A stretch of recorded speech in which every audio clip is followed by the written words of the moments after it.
Estamos en 1948. Con el fin de la Segunda Guerra Mundial había terminado el pacto antifascista contra Hitler, esa especie de romance entre Estados Unidos y la Unión Soviética que permitió en América Latina el desarrollo de tendencias progresistas, partidos, sindicatos.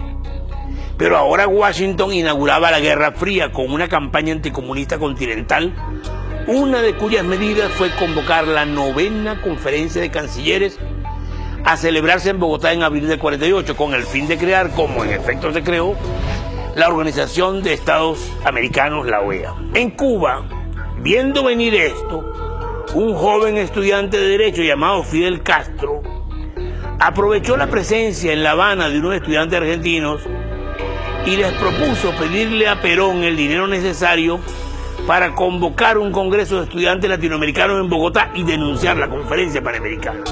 Ese congreso también protestaría contra la ocupación británica de las Malvinas. Perón aceptó, aportó el dinero y el congreso estudiantil fue convocado. Mientras tanto, en Colombia, Jorge Eliezer Gaitán es el gran líder del pueblo y el futuro candidato ganador a la presidencia de la República. Yo no soy yo personalmente, yo soy un pueblo que me sigue, porque se sigue a sí mismo cuando me sigue a mí, como he interpretado. Es un fenómeno político. Eso preocupaba a la oligarquía y a los partidos tradicionales, secretamente de acuerdo contra ese hombre que decía: el hambre no es ni conservadora ni liberal. Suele decirse que el asesinato de Gaitán desencadenó la violencia en Colombia, pero no es cierto. Ya existía una gran violencia permanente de la oligarquía contra los sectores populares, muchas matanzas de liberales por parte de policías y sicarios del gobierno. Lo que cambia con el asesinato de Gaitán y el Bogotazo es que el pueblo por la primera vez responde a la violencia con violencia y va a seguir respondiendo durante 60 años con diversas formas de lucha armada.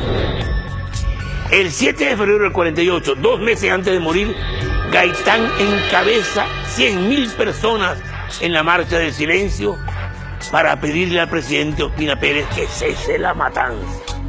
Y una semana después, el 15 de febrero, en el entierro de 20 liberales masacrados en Manizales, Gaitán se pronuncia nuevamente por la paz.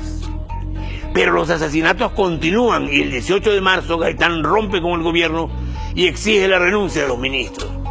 El presidente Ospina Pérez responde nombrando canciller al más odiado político, el conservador y fascista Laureano Gómez, para que presida la Conferencia Panamericana. Y lo primero que hace Laureano Gómez es vetar a Gaitán en el evento que comienza el 30 de marzo. Los estudiantes recogen el reto y proponen que Gaitán sea quien clausure el 10 de abril su propio congreso. El fatídico 9 de abril del 48 al mediodía, Gaitán decide ir a almorzar a un restaurante cercano.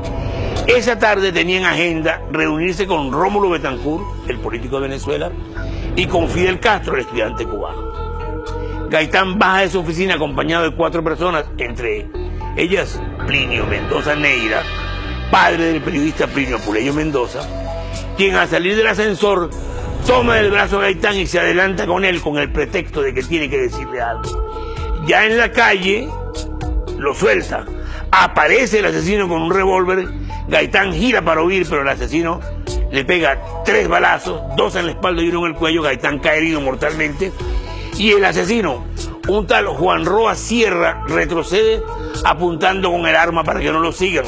Sin embargo, unos metros más allá se deja desarmar mansamente por el detective Pedro Emilio Potes, quien se lo entrega a 2 policías para que se lo lleven detenido y extrañamente desaparece. Juan Roa Sierra era un esquizofrénico de tendencias fascistas que se creía la reencarnación del general Santander. El día anterior al asesinato, Roa Sierra, que era un pobre, había exhibido una gran suma de dinero con la cual, entre otras cosas, compró el arma homicida. Mientras Gaitán, agonizante, es llevado a una clínica, los policías que llevan a Roa Roja son rodeados por una multitud que, según relata García Márquez, testigo presencial, es agitada por un señor comillas, vestido de gran clase, una piel de alabastro y un control milimétrico de sus actos, que dice que hay que matar al asesino. Rodeados y amenazados, los policías se refugian en una barbería. Allí el dueño le pregunta a Roa por qué mató a Gaitán y este responde que no puede hablar porque son fuerzas muy grandes. Finalmente la gente se apodera del asesino, lo matan a golpes y arrastran su cadáver desnudo hasta la presidencia de la República. Al misterioso señor elegante, cuenta García Márquez, comillas, lo recogieron en un automóvil demasiado nuevo, tan pronto como se llevaron el cadáver del asesino. Atención, atención, hoy 9 de abril de 1948. En estos momentos acaban de ser pedidos el doctor mataron el padre de Colombia. Corre la voz. Mataron a Gaitán, mataron a Gaitán. Comienzan los saqueos e incendios en Bogotá, que se fueron esparciendo a varias ciudades colombianas. Se incendiaron tranvías, autos y 142 edificios, oficinas, hoteles, iglesias del centro, incluyendo la gobernación. Algunas unidades policiales se unen a la revuelta y reparten armas al pueblo, mientras las estaciones de radio transmiten llamados a la revolución. Para quitarle carácter político, la iglesia recomienda al gobierno soltar a los presos comunes para que saqueen.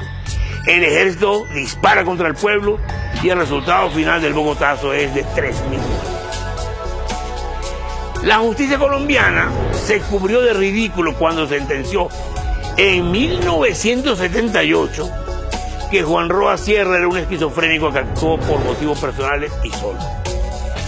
Muy por el contrario, la muerte de Gaitán es el resultado de una acción encubierta, la famosa Operación Pantomima, ejecutada por la Embajada de Estados Unidos y la Policía Colombiana con colaboración de la oligarquía.